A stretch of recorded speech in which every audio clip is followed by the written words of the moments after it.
పూర్తిగా వైఫల్యం చెంది వడ్డించిన విస్తరిలాగా ఇచ్చినటువంటి ఈ రాష్ట్రాన్ని ఏడాది పరిపాలనలో కుక్కలు చింపిన విస్తరాకులాగా చేసి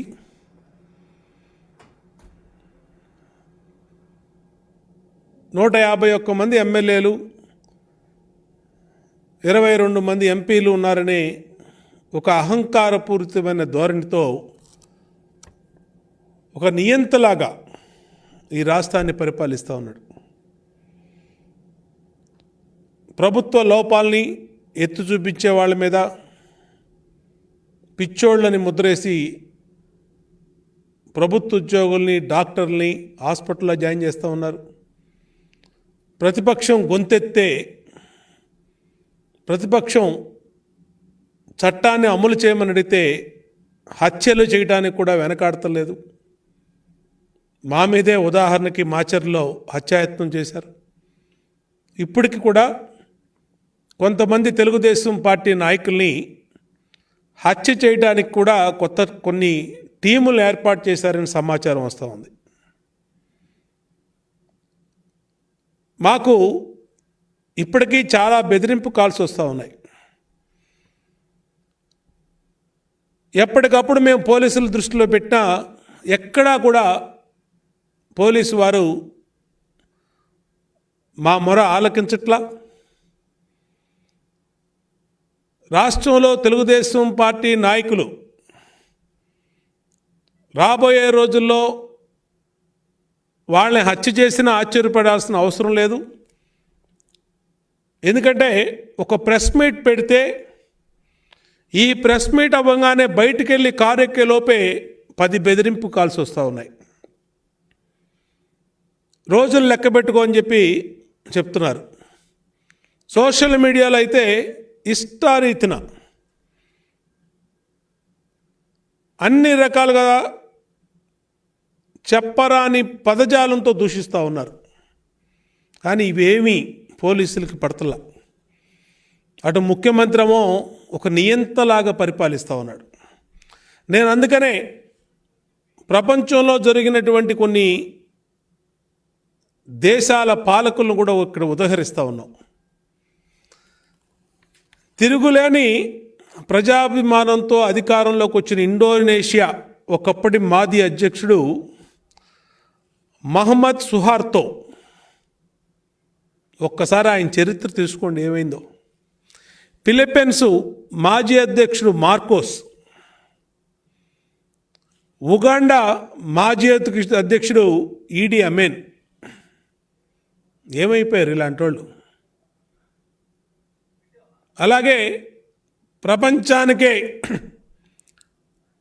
హిట్లరు నియంతలకి మరో పేరు నియంత హిట్లర్.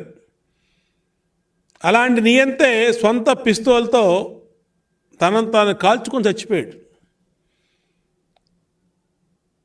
తిరుగులేని ప్రజా ఆమోదం ఉంది మాకు, మేము ఏమన్నా చేస్తాం, మమ్మల్ని ప్రశ్నిస్తే దళితుల్ని పిచ్చోడని చెప్పి చొక్కా ఇప్పి రోడ్ల మీద కొడతాం, పిచ్చి ఆసుపత్రుల్లో జాయిన్ చేస్తాం, మా లోపాలని మా అవినీతిని మా మాఫియాల్ని ఎత్తు చూపిస్తే ప్రతిపక్ష నాయకుల్ని హత్య చేయిస్తాం, తప్పుడు కేసులు పెట్టి జైల్లో పెట్టిస్తాం. ఉదాహరణకి మొన్న జరిగినటువంటి అచ్చెన్నాయుడు ఉత్తరాంధ్రలో రాష్ట్రంలో 30 సంవత్సరాలుగా రాజకీయాల్లో ఉంటూ మచ్చలేనటువంటి కుటుంబం ఎర్రనాయుడు గారి కుటుంబం. 5 సార్లు ఎమ్మెల్యే చేశాడు, గత 5 సంవత్సరాలు మంత్రిగా పనిచేశాడు. ఇప్పటికీ వాళ్ళ కుటుంబంలో ఇంకా 2, ఒకళ్ళు ఎంపీగా ఒకళ్ళు రాజమండ్రి ఎమ్మెల్యేగా, ఇతను కూడా టెక్కల్ ఎమ్మెల్యేగా ఉన్నాడు. తప్పు చేస్తే ఎవరైనా సరే బీసీలు కానీ ఎస్సీలు కానీ కాపులు కానీ మరే ఇతర ఓసీలు కానీ ఎవరైనా సరే మీరు చర్యలు తీసుకోండి, దానికి మాకు ఎటువంటి అభ్యంతరం లేదు. కానీ మీ కక్షకి మీ పగకి మీరు ప్రతిపక్ష పార్టీ నాయకుల జీవితాలతో ఆడుకుంటా ఉన్నారు. మీరు అవినీతి బురదలోంచి పుట్టింది వైఎస్ఆర్ కాంగ్రెస్ పార్టీ. అవినీతి పునాదుల మీద పుట్టింది వైఎస్ఆర్ కాంగ్రెస్ పార్టీ. ఎందుకంటున్నానంటే 11 కేసుల్లో 16 నెలలు జైల్లో ఉండి తాత్కాలిక బెయిల్ మీద బయటకు వచ్చి ఇవాళ మీరు ముఖ్యమంత్రి అయ్యారు జగన్మోహన్ రెడ్డి గారు. మీకు తెలీదా కేసులు ఎట్లా ఉంటాయి, ఎట్లా పెడతారు, ఎన్ని ఆధారాలు పరిశీలించి ఎంత విచారించి మిమ్మల్ని జైల్లో పెట్టారండి? మీరేమి ఇలాగే 10వ తారీఖు నాడు విజిలెన్స్ రిపోర్ట్ వస్తే ఉదయం 10వ తారీఖు నైటు ఏసీబీ కంప్లైంట్ తీసుకొని 11వ తారీఖు ఉదయం అచ్చెన్నాయుడిని అరెస్ట్ చేసినట్టు మిమ్మల్ని అరెస్ట్ చేశారా ఏసీబీ? అప్పుడు సిబిఐ కేసుల్లో ఎన్నిసార్లు విచారించారు మిమ్మల్ని? మీరు ఎప్పుడైతే ఈ ఈఎస్ఐ మందుల స్కామ్ అనేది మీరు అన్నారో ఆ రోజే అచ్చెన్నాయుడు స్పష్టమైన ప్రకటన చేశాడు. నేను ఎటువంటి తప్పు చేయలేదు మంత్రి పదవిలో ఉన్నప్పుడు, మీరు ఏ విచారణ చేసినా నేను సిద్ధంగా ఉన్నాను అని ఆయన స్పష్టమైన ప్రకటన విశాఖపట్నం నుంచి చేశాడు. ఇవాళ ఇది విజిలెన్స్ రిపోర్ట్. ఈ విజిలెన్స్ రిపోర్ట్లో మీరేసినటువంటి విజిలెన్స్ ఎంక్వైరీ మీద క్షుణ్ణంగా ఈ మొత్తం వ్యవహారాన్ని పరిశీలించి విజిలెన్స్ అధికారులు ఇచ్చినటువంటి రిపోర్ట్. దీంట్లో ఏముందండి? మీరు ఏం మాట్లాడుతున్నారు? మీ మంత్రి ఒకళ్ళు బాధ్యత కలిగినటువంటి మంత్రులు 975 కోట్ల కుంభకోణం జరిగిపోయింది, మందులు కొట్టేశారు అన్నారు. ఎవరు కొట్టేశారు? ఎవరు కొట్టేశారు? ఎవరి మీద మాట్లాడుతున్నారు మీరు? ఎవరి మీద ఎంక్వైరీలు చేశారు?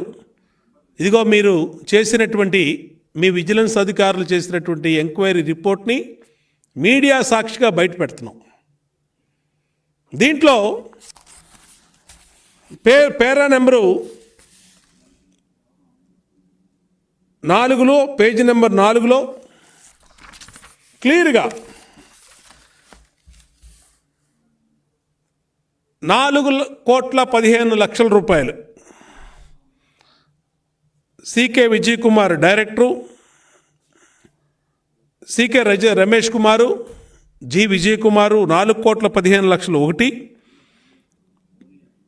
Toll free services 3,81,00,000. అంటే టోటల్గా విజిలెన్స్ ఎంక్వైరీలో తేలినటువంటిది మీరు చెప్పినటువంటి అచ్చెన్నాయుడు మంత్రిగా ఉన్నప్పుడు ఏదైతే government of India rate contract approval చేసిందో వాళ్ళని పరిశీలించమని ఒక లెటర్ రాశాడో ఆ లెటర్కు సంబంధించినటువంటి టెలిహెల్త్ సర్వీస్ కానీ దానికి సంబంధించినటువంటి వ్యవహారం మీరిచ్చినటువంటి విజిలెన్స్ రిపోర్ట్లోనే 7,80,00,000. దీనికి మీ మంత్రులు ఏమంటున్నారండి? ఒక ఆయన ట్విట్ పెడతాడు, పేదవాళ్ళు పేద ఉద్యోగులు దాచుకున్న డబ్బుని తెలుగుదేశం పార్టీ నాయకులు కొట్టేశారు. అంటే ఏం మాట్లాడుతున్నారు? ప్రజలకి అబద్ధాలు చెప్పే సందు ఊరూరా ఇంటింటికి వెళ్ళి ప్రతిపక్షంలో ఉన్నప్పుడు మీరు చెప్పిన మీరు అబద్ధాలు చెప్పి అధికారంలోకి వచ్చారు. కనీసం అధికారంలోకి వచ్చినాకైనా నిజం మాట్లాడాల్సినటువంటి బాధ్యత ప్రభుత్వంలో ఉన్నటువంటి మీ పైన ఉంటుంది. దానికనే ఇవాళ సాక్ష్యాధారాలతో సహా విజిలెన్స్ రిపోర్ట్ ఏమిచ్చింది, దాంట్లో ఏమేమి అంశాలు ఉన్నాయనేది ప్రజల ముందు పెడతా ఉన్నాం. దీంట్లో ఒక ఎనెక్సర్ అని ఇచ్చారు. దీంట్లో ఎనెక్సర్లో స్పష్టంగా ఏ ఇష్యూస్ ఏ అధికారి ఎవరెవరు చేశారనేది ఇచ్చారు. ఫ్యాబ్రికేటెడ్ కొటేషన్స్, దీంట్లో మొత్తం 9 ఐటమ్స్ ఉన్నాయి. దాంట్లో ఎనెక్సర్లో ఫ్యాబ్రికేటెడ్ కొటేషన్స్ అని ఎవరు తయారు చేశారంటే, విజిలెన్స్ ఇచ్చిన రిపోర్ట్ ప్రకారం నేను చదివేది, directors B Ravikumar, CK Ramesh Kumar and doctor G Vijay Kumar, as per vigilance report. నేను చెప్పేది కాదు. ఇంకోటి పర్చేజ్ ఆఫ్ డ్రగ్స్, మందులు కొన్న దాంట్లో ఎవరెవరు అవకతవకలు చేశారంటే, director B Ravikumar, doctor C K Ramesh Kumar and Vijay Kumar and some others. Number 3, annexure number 3, purchase of lab kits, ల్యాబ్కు సంబంధించినటువంటి ఎక్విప్మెంట్ కొంత ఎవరయ్యా అంటే, దాంట్లో అవకతవకలు పాల్పడినటువంటి పేర్లు directors B Ravikumar, C K Ramesh Kumar and G Vijay Kumar and M K P Chakravarthi senior assistant. ఇట్లాగా 9 కాలమ్స్ ఇచ్చారు. దీనికి ప్రెస్కి, మీడియాకి ఇస్తున్నాం ఈ పేపర్లన్నిటిని. ఎనెక్సర్లో ఎక్కడా ఈ 9 పర్చేజ్ ఆఫ్ సర్జికల్ ఐటమ్స్ కానీ, పర్చేజ్ ఆఫ్ ఫర్నిచర్ కానీ, violation of first come first service basis payments కానీ, toll free and ECG services, messrs telehealth service private limited Hyderabad, ఈ ఇష్యూలో కానీ, సివరేజ్ ట్రీట్మెంట్ ప్లాంట్లో కానీ, అట్లాగే 9th పాయింట్ బయోమెట్రిక్ డివైసెస్ వీటిల్లో కానీ ఎక్కడా కూడా మంత్రి కె అచ్చెన్నాయుడు దీంట్లో సంబంధం ఉంది అని ఎక్కడా విజిలెన్స్ డిపార్ట్మెంటు చేసిన ఎంక్వైరీలో ఈయన పేరు లేదు. ఇది వాస్తవం. ఇది జగన్మోహన్ రెడ్డి ప్రభుత్వం వేసినటువంటి విజిలెన్స్ ఎంక్వైరీలు క్షుణ్ణంగా మొత్తం పరిశీలించి ఈ స్కామ్ మొత్తాన్ని కూడా వెలికితీసి ఆ స్కామ్లో జరిగినటువంటి వాస్తవాల్ని ఎనెక్సర్ రూపంలో టోటల్గా రిపోర్ట్ ఇచ్చారు. చివరిలో ఎనెక్సర్ అని పెట్టి 9 ఇష్యూస్ పెట్టి, ఏ ఇష్యూస్లో అవకతవకలు జరిగినాయో క్లియర్గా ఆ ఇష్యూస్, అవకతవకలు జరిగిన ఇష్యూస్ హెడ్డింగ్ పెట్టి దాంట్లో బాధ్యులైనటువంటి పేర్లను కూడా విజిలెన్స్ ఎంక్వైరీలో ఇచ్చారు. కానీ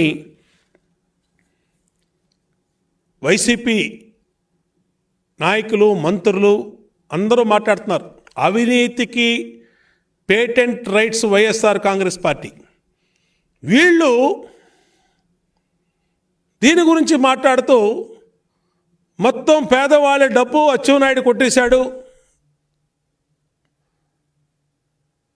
అవినీతి జరిగింది కాబట్టి లోపలేసాం, లోపలేయడానికి కులాలతో సంబంధం లేదు అని పెద్ద పెద్ద మాటలు మాట్లాడుతున్నారు. ఏదో గాంధీ గారు లాగా, లేదంటే మహానుభావులు మాట్లాడిన మాటలు అందరూ దొంగలు మాట్లాడుతున్నారు. చాలా ఆశ్చర్యం ఈ మాటలు. అసలు అచ్చెన్నాయుడు కేసులో జీవో నెంబర్ 51, ఇది ఆ రోజు ఒక జీవో వచ్చింది. ఈ జీవో ప్రకారం అసలు మంత్రికి ఈఎస్ఐ మెడిసిన్స్ కానీ, కావలసినటువంటి అదరు ఇష్యూస్ గవర్నమెంట్ ఆఫ్ ఇండియా ఇచ్చినటువంటి రేట్ కాంట్రాక్ట్లో ఉన్నటువంటి ఇష్యూస్లో కానీ ఎక్కడా కూడా మంత్రి పర్చేజ్ చేయటానికి అవకాశమే లేదు. అంటే మంత్రికి ఈ కొనుగోళ్ళకి ఏం సంబంధం లేదు, మంత్రి దగ్గరికి ఈ కన్సెంట్ ఫైలు అనేది కూడా రాదు. ఇది జీవో నెంబర్ 51 చెప్తా ఉంది. ఈ జీవో నెంబర్ 51 కూడా ఒకసారి చూసుకోవాలి. వైఎస్ఆర్ కాంగ్రెస్ పార్టీ నాయకులు ఊతర కొట్టేశారు 2 రోజుల నుంచి. అబ్బో ఇంకేముంది, 950 కోట్లు మందులు తినేశారన్నారు. తీరా చూస్తే విజిలెన్స్ రిపోర్టు, వీళ్ళ ప్రభుత్వంలో వేసిన విజిలెన్స్ రిపోర్ట్లోనే అది 7 కోట్ల చిల్లరకు వచ్చింది. ఆ 7 కోట్లలో కూడా కన్సెంట్ టెలి మెడిసిన్ సర్వీస్ వాళ్ళకి ఇచ్చింది 4 కోట్లు మాత్రమే పేమెంట్. ఇంకా 3 కోట్లు ఉంది కాక 3 కోట్లు ఇంకా పేమెంట్ కూడా ఇవ్వలా.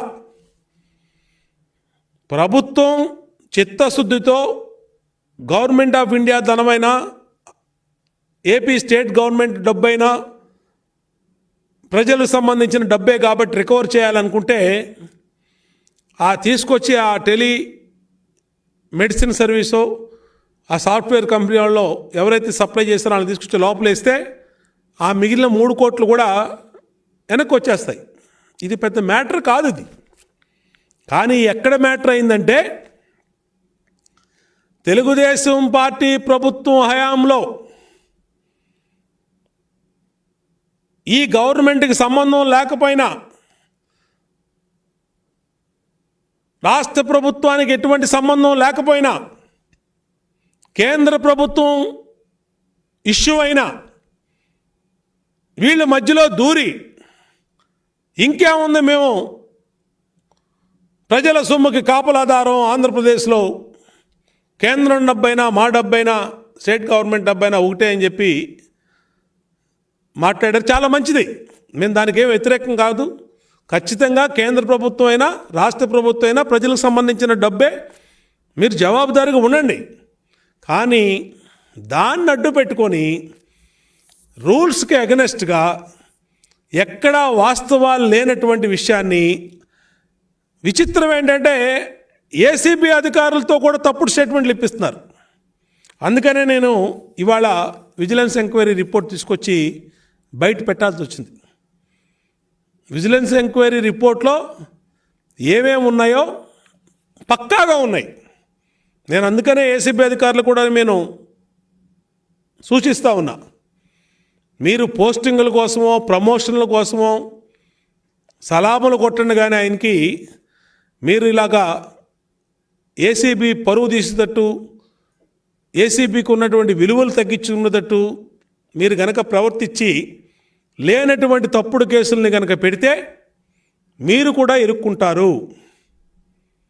ఖచ్చితంగా మీరు కూడా ఇరుక్కుంటారు. ఎందుకంటే జగన్మోహన్ రెడ్డి గతంలో ఈయన మాటిని చేసినటువంటి అధికారులు, శ్రీలక్ష్మి కానీ all India service IAS top ranker Srilakshmi కానీ, బీపీ ఆచార్య కానీ, ఎల్వి సుబ్రహ్మణ్యం కానీ, అలాగే రాజగోపాల్ కానీ ఏమైపోయారు? 16 నెలలు జైల్లో ఉన్నారు. ఇప్పటికే శుక్రవారం కూడా వెళ్తే ఆ నాంపల్లి సిబిఐ కోర్టు చెట్ల కింద కనబడతారు వీళ్ళు. ఒక్కసారి అటేపు వెళ్ళినప్పుడు వీళ్ళందరినీ ఒక టూర్కు తీసుకెళ్ళి చూపించాలి సిబిఐ కోర్టులో శుక్రవారం పూట ఏం జరుగుతుందో. కాబట్టి మీరు ఆ పరిస్థితి తెచ్చుకోవద్దని కూడా చెప్తా ఉన్నా. ఇంకొక విషయం,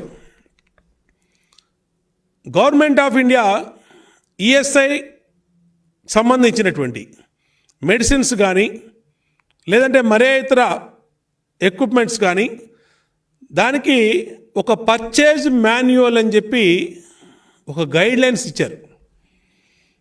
ఈ గైడ్లైన్స్ ప్రకారమే ఏ రాష్ట్రంలో అయినా సరే, మన రాష్ట్రమే కాదు పక్క రాష్ట్ర తెలంగాణలో కూడా స్కామ్ జరిగింది ఇదే ఈఎస్ఐ కుంభకోణంలో. అక్కడ ఎవరైతే బాధ్యులైనటువంటి డైరెక్టర్ని అధికారులు మాత్రమే అరెస్ట్ చేశారు, కానీ మంత్రి అప్పుడు నాయన నరసింహారెడ్డి గారు ఎవరు ఉన్నారు, అప్పుడు ఆయన జోలికి ఎవరు వెళ్ళా. ఎందుకంటే లేదు ఆయనకు అధికారం. ఆయన ఏదన్నా ఇదిగో రేట్ కాంట్రాక్ట్లో ఇలా ఉందయా, ఇగో ఇది పరిశీలించండి అని డైరెక్టర్కి ఒక లెటర్ రాస్తే రాసి ఉండొచ్చు. కానీ ఎవరన్నా మంత్రి డైరెక్టర్గా లెటర్లు ఇచ్చి పర్చేజ్ ఆర్డర్ ఇచ్చి దానికి అధికారం లేదు. దానికి నిదర్శనమే ఈ డాక్యుమెంట్ రెడ్యూస్ పర్చేజ్ మాన్యువల్. ఇది గవర్నమెంట్ ఆఫ్ ఇండియా ఇచ్చినటువంటి పర్చేజ్ మాన్యువల్. దీంట్లో ఏముంది, ఎవరెవరు పర్చేజ్ చేయొచ్చు, డైరెక్టర్ మెడికల్, ఈఎస్ఐ స్కీమ్స్ కానీ అదర్ కార్పొరేషన్ కానీ have delegated powers to make their own arrangement of procurement of goods under the delegation of powers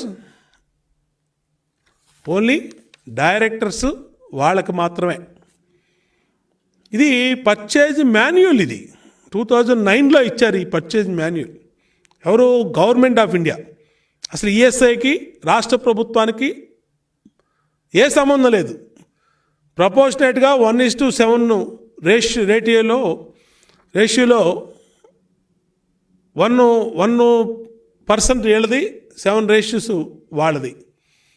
ఆ రేషియోలో కాంట్రిబ్యూషన్ ఉంటుంది. అది కూడా గవర్నమెంట్ ఆఫ్ ఆంధ్రప్రదేశ్కి మొత్తం రికవర్ చేసుకుంటారు. ఇట్లాగా గవర్నమెంట్ ఆఫ్ ఇండియా పర్చేజ్ మాన్యువల్లో క్లియర్ గైడ్లైన్స్ ఉన్నా పక్క రాష్ట్రంలో ఇలాంటి స్కామే జరిగినప్పుడు అక్కడ ఉన్నటువంటి ఏసీబీ కానీ, అక్కడ ఉన్నటువంటి విజిలెన్స్ కానీ, అక్కడ ఉన్నటువంటి గవర్నమెంట్ కానీ ఎవరు కూడా అధికారుల లోపాలో లేదంటే డైరెక్టర్లు చేసిన ప్రూవ్ అయినట్టు వాళ్ళ మీద యాక్షన్ తీసుకున్నారు. కానీ ఇట్లాంటి కక్ష సాధింపు చర్యలు లేవు. ఇది రాజారెడ్డి రాజ్యాంగం అమలవుతూ ఉంది రాష్ట్రంలో. దాంట్లోనే మాస్కులు లేవన్నటువంటి డాక్టర్కమో రోడ్డు మీద గుడ్లోడు తీసి పిట్ పాకెట్ వాళ్ళు కొట్టినట్టు కొట్టి అతని ఉద్యోగం సస్పెండ్ చేసి ఇంకా కక్ష తీరక అతను తీసుకెళ్లి పిచ్చి హాస్పిటల్లో జాయిన్ చేసి అతను పిచ్చోడిని చేయాలని చూశారు. ఇంకొక మహిళా డాక్టర్ అనితారాణిని నగిరిలో ఆమెనేమో వైఎస్ఆర్ కాంగ్రెస్ పార్టీ నాయకులు చాలా అసభ్యంగా ఒక దళిత డాక్టర్ అనితారాణి మీద అసభ్యకరమైన ప్రవర్తన చేశారు.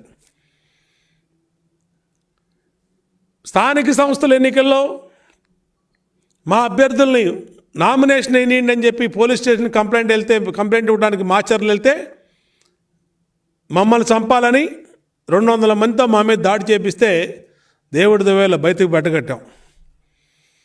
ఇవాళ బీసీ నాయకుడు అచ్చెన్నాయుడు ఏమీ సంబంధం లేదు, అతనికి ఎక్కడా సంబంధం లేదు. మేము యాజ్ ఏ పబ్లిక్ ఎలక్టెడ్ రిప్రజెంటేటివ్స్గా మా దగ్గరికి అనేకమైనటువంటి రిప్రజెంటేషన్స్ వస్తాయి. దాన్ని మేము ప్లీజ్ ఎగ్జామ్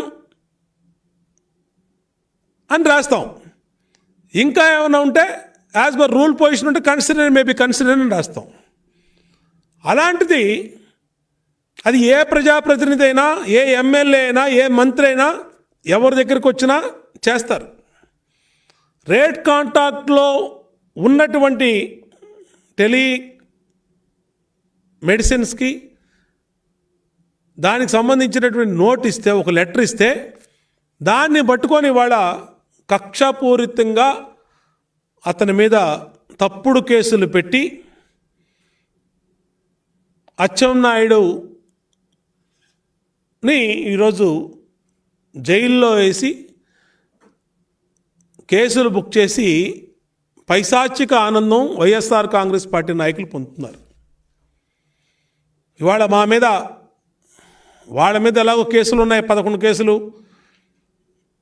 ఎప్పుడు జైలుకి వెళ్తారో తెలీదు, ఎప్పుడు ఏమవుతుందో తెలీదు. మిగతా వాళ్ళు ఎందుకు మామూలుగా ఉండాలి, వీళ్ళ మీద కూడా బురద జల్లాలి, ఆ బురద అంటించాలి. దాంట్లో భాగంగానే ప్రతిపక్ష నాయకుల మీద ఈ వేధింపులు. ఇంకా సెకండ్ స్టెప్ కూడా ఇందాక చెప్పా. కొంతమంది తెలుగుదేశం పార్టీ నాయకుల్ని హత్య చేయటానికి పక్కా పథకాలు రూపొందించారు. ఎప్పుడు ఎవరిని ఏం చేస్తారో కూడా తెలియని పరిస్థితి. వాళ్ళ పోలీస్ శాఖకి మేమందరం కూడా మాకు వచ్చిన థ్రెటనింగ్ కాల్స్, మాకు వచ్చినటువంటి సమాచారాన్ని పోలీసులకు అందించాం. కానీ ఎక్కడా స్పందించట్లా. కానీ మళ్ళా ఒకసారి విజ్ఞప్తి చేస్తూ ఉన్నాం. మా ప్రాణాలకి ఏదన్నా హాని జరిగితే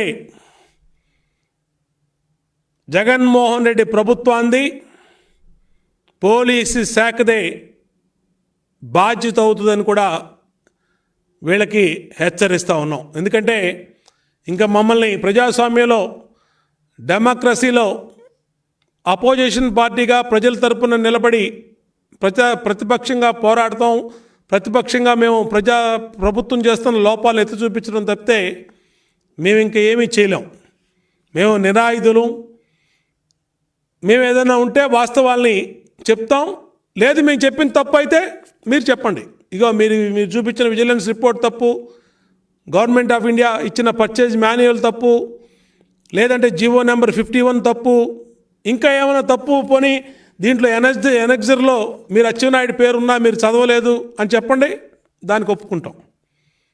మేము చేయగలిగింది ప్రభుత్వ లోపాలని ప్రజల తరపున ఎత్తి చూపించడం, మాకున్నటువంటి హక్కుని, మాకున్నటువంటి ఫండమెంటల్ రైట్స్ని మేము కాపాడుకోవడానికి ఒక రాజకీయ పార్టీ నాయకులుగా, ఒక మాజీ ప్రజాప్రతినిధులుగా మేము ఫైట్ చేస్తాం. దానికి మమ్మల్ని చంపుతాము అని అంటే మేము చేసేది ఏం లేదు. మీరు ఏ రోజు చంపినా చంపొచ్చు. మీకు ఉన్నటువంటి మైండ్ సెట్ అటువంటిది. బెదిరింపుల ద్వారా దారికి తెచ్చుకోవటం, బెదిరించి పార్టీలో జాయిన్ చేసుకోవటం, లొంగినోడిని సిద్ధారాఘవరావు లాంటాడో ఇంకో 3 ఎమ్మెల్యేలో ఇంకో 2 ఎమ్మెల్సీలో లేదా ఇంకోహంలో బెదిరించి లొంగ తీసుకొని కండవాలు వేయటం, బెదిరింపు లొంగల్లోని అచ్చెన్నాయుడు లాంటి తప్పుడు కేసుల్లో జైలుకి వేయటం, ఇంకా మొండిగా పోరాడి ఫైట్ చేసే మాలాంటి వాళ్ళని హత్య చేయించటం. ఇంతకు మించి ఈ ప్రభుత్వం వైఖరి ఆ విధంగా వెళ్తూ ఉంది. దీన్ని ప్రజలు గమనిస్తున్నారు. అందుకని ఇందాక నేను చదివా, ప్రపంచంలో జరుగుతున్నటువంటి అత్యధిక మెజార్టీతో అధికారంలోకి వచ్చినటువంటి నాయకులు ప్రజా ఆగ్రహానికి గురయ్యి ప్రజల చేతుల్లోనే రాళ్లతో కొట్టి చంపేశారు వాళ్ళని. ప్రపంచంలో నెంబర్ 1 కంట్రీ అమెరికా ఒక చిన్న సంఘటన జరిగితే ట్రంప్ లాంటోడు బంకర్లో దాక్కున్నాడు. కాబట్టి గతంలో జరిగినటువంటి ప్రెసిడెంట్స్ అన్నీ మనం గమనించాలి. ప్రజాస్వామ్య వ్యవస్థలో, డెమోక్రసీలో ఇలాంటి దౌర్జన్యాలు, తప్పుడు కేసులు, వ్యవస్థల్ని స్వప్రయోజనాలకి, రాజకీయ ప్రయోజనాలకి, పార్టీ ప్రయోజనాలకి వాడుకోవటానికి కాదు మీకు అధికారం ఇచ్చింది. మేము అధికారులకు కూడా తెలియజేస్తున్నాం. మొన్నటిదాకా మేము అధికారంలో ఉన్నాం. ఇవాళ జగన్మోహన్ రెడ్డి అధికారంలోకి వచ్చాడు, సంవత్సరం పూర్తి చేశాడు. మళ్ళీ మేము అధికారంలోకి వస్తాం.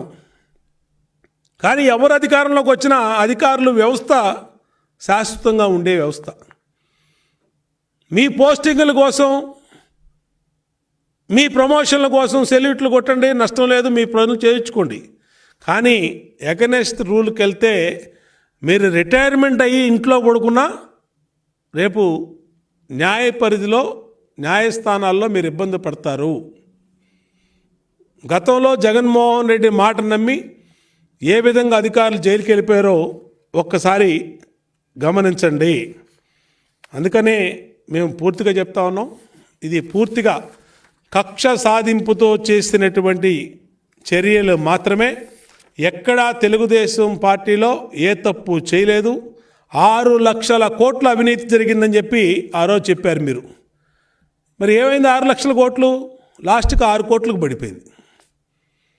అధికారంలో రాకముందేమో 6 లక్షల కోట్ల అవినీతి చేశాడు చంద్రబాబు, తెలుగుదేశం పార్టీ నాయకులు అని గల్లీ నుంచి ఢిల్లీ దాకా ఎంపరర్ ఆఫ్ కరప్షన్ అని, అదని ఇదని ఊరా సందు ఇంటింటికి తిరిగి అబద్ధాలు చెప్పొచ్చారు. లాస్ట్కి అది 6 కోట్లకు వచ్చింది. దాంట్లో కూడా ఇంకా 3 కోట్లు పేమెంట్ చేయలే. ఆపండి, తీసుకొచ్చాడిని టెలి సర్వీసో ఎవడో మీకు అంత ప్రేమ ఉంటే తీసుకొచ్చి లోపలేసి 4 బాదండి. ఇమీడియట్గా 4 కోట్లు కట్టే పరిస్థితి. జరిగిన నష్టం గవర్నమెంట్ ఆఫ్ ఇండియాకి కానీ ఈఎస్ఐ కేసులో పేమెంట్ చేసింది 4 కోట్లే. 7,80,00,000 స్కాము, ఇంకా 3 కోట్ల చిల్లర పేమెంట్ ఇవ్వలా. దీనికి తెలుగుదేశం పార్టీ మొత్తం రాష్ట్రాన్ని, ప్రపంచాన్ని, దేశాన్ని దోచేసిందని చెప్పి ఊదర కొడతా ఉన్నారు. ఇంకేం మాట్లాడుతున్నారండి మంత్రులు? ఇది బిగినింగు, ఇది ట్రైలరు, అసలు సినిమా ఉంది. ఎవరిని బెదిరిస్తారా మీరు? ఎవరిని బెదిరిస్తారు? ఎవరిని లోపలేస్తారు? ఇదేమన్నా మీ సొంత జాగీర్ అనుకుంటున్నారా? మీ ఇష్టం వచ్చిన వాళ్ళని, మీకు నచ్చని వాళ్ళని లోపలేయడానికి ఇదేం ప్రజాస్వామ్య వ్యవస్థ కాదా? ఏ ప్రజాస్వామ్యం మీద మీరు, ఏ చట్టాల మీద ప్రమాణ స్వీకారం చేసి ఏ చట్టం ద్వారా మీరు ఇవాళ అధికారంలోకి వచ్చారు? ఆ చట్టం మీ చుట్టమా? అధికారం మీకు ఏమైనా శాశ్వతం అనుకుంటున్నారా? ఇంకో 25 ఏళ్ళు మీరే ఉంటారనుకుంటున్నారా? సంవత్సరం అయిపోయింది, ఇంకో 4 సంవత్సరాల తర్వాత అందరూ ఇంటికి పోవాల్సిన వాళ్ళు మీరు. దానికి ఇది ట్రైలరు, అసలు సినిమా ఉంది, కొసర సినిమా ఉంది, ఇది ఇంటర్వ్యూలు ఇన్ని మాట్లాడతారు. ఎవరినేస్తారు లోపల? ఇప్పటికీ మీరు చేసిన చట్ట ఉల్లంఘనలకి 65 సార్లు కోర్టులు చీకొట్టినాయి. బుద్ధి, జ్ఞానం, సిగ్గు, శరం ఉంటే ఒక్క కేసులో కోర్టు మనల్ని తప్పు పెడితే సిగ్గుతో చచ్చిపోయిన వాళ్ళు ఉన్నారు, మంత్రులు, ముఖ్యమంత్రులు. కానీ మనం దున్నపోత మీద వర్షం పడినట్టు ఎక్కడ ఉలుకు లేదు, పలుకు లేదు. సుప్రీంకోర్టు చెప్పినట్టు దులుపుకోవడం, మళ్ళీ అమ్మనే రంగులు 3,000, 12,000, 1,200 కోట్లు, 2,000 కోట్లు ఖర్చు పెట్టి రంగులు వేసి రంగులు తీసేయండి అంటే కింద ఇంకో మట్టి రంగు వేశారు. ఎవడు సొమ్ము ఇది? ప్రజల సొమ్ము కాదా? 2,000 కోట్లు నీ పిచ్చికి, నీ పార్టీ రంగులు వేయాలన్న పిచ్చి. అందుకనే మనం చెప్పాం, మీ మొహాలకు కూడా వేసుకోండి రంగులు కావాలంటే. 2,000 కోట్లు రంగులు వేశారు.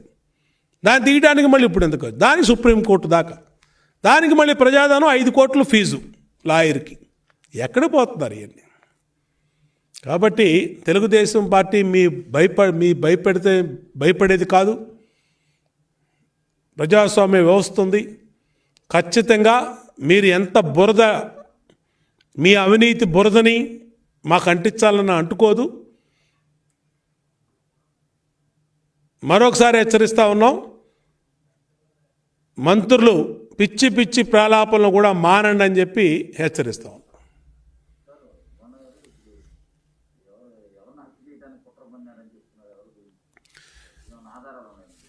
ఖచ్చితంగా ఉన్నాయి ఆధారాలన్నీ కూడా. మేము లేఖల ద్వారా డీజీపీ గారికి రాసాం, గవర్నమెంట్ హోమ్ సెక్రటరీ రాసాం, కమిషనర్ ఆఫ్ పోలీస్ విజయవాడ రాసాం.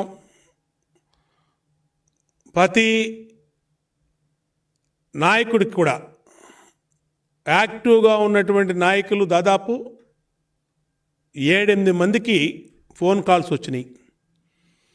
మిమ్మల్ని బతకనీయం, డేట్లతో సహా చెప్పినటువంటి సందర్భాలు ఉన్నాయి. డేట్ చెప్పారు, నాకైతే జూన్ 22 పెట్టారు. జూన్ 22వ తారీఖున లోపే నిన్ను హత్య చేస్తామని చెప్పారు. అట్లాగే ఎన్నిటిని మేము పోలీసుల దృష్టి తీసుకెళ్ళాం. Direct phone calls. నిన్ను జగన్మోహన్ రెడ్డికి, ప్రభుత్వానికి వ్యతిరేకంగా మాట్లాడుతున్నావు, నిన్ను బతకనియ్యం, నిన్ను చంపుతాం, ఖచ్చితంగా ఉండనియ్యం. ఇప్పుడు నా ఒక్కడికే వస్తున్నాయేమో అనుకున్నా, బుద్ధా వెంకన్నకు వచ్చినాయి అదే కాల్సు. ఇంకా అనేక మంది నాయకులకు వస్తున్నాయి. అంటే ఈ ప్రభుత్వం ఏంటంటే అచ్చోసిన ఆంబోతుల్లాగా రోడ్డు మీద పడ్డారు. వైఎస్ఆర్ కాంగ్రెస్ పార్టీ గల్లీ నుంచి పెద్ద స్థాయిలో నాయకుల వరకు. మేము ఏం చేసినా మమ్మల్ని ఎవడేం చేయడు అనే ఒక ధీమా ఈ ప్రభుత్వంలో ఏర్పడింది. మాకు మా జగన్ ఉన్నాడు, మేమేం చేసినా, మేము ఎవడన్నా చంపేసినా, ఎవడి మీద దాడి చేసినా పోలీసులు కూడా అదే విధంగా వ్యవహరిస్తూ ఉన్నారు, సపోర్ట్ చేస్తూ ఉన్నారు. కాబట్టే ఖచ్చితంగా టీములు ఏర్పడినాయి. తెలుగుదేశం పార్టీ నాయకుల్ని చంపటానికి కొన్ని టీములు ఏర్పడినాయి, కిరాయి మోకులను పెట్టుకున్నారు. ఎప్పుడు ఎవరి మీద పడతారో తెలీదు.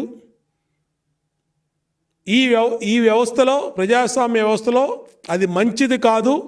మా ప్రాణాలకి గనక ఏ ఆపదన్నా ఏర్పడితే జగన్మోహన్ రెడ్డి ప్రభుత్వమే బాధ్యత వహించాలి. మొదటి ముద్దాయి జగన్మోహన్ రెడ్డి అవుతాడు, రెండో ముద్దాయి పోలీస్ బాస్ అవుతాడు. కాబట్టి ప్రభుత్వానికి కూడా మేము విన్నవించుకుంటున్నాం, అలాంటి ఆలోచన అప్రజాస్వామిక ఆలోచనలు కూడా మానుకోమని హెచ్చరిస్తా ఉన్నాం.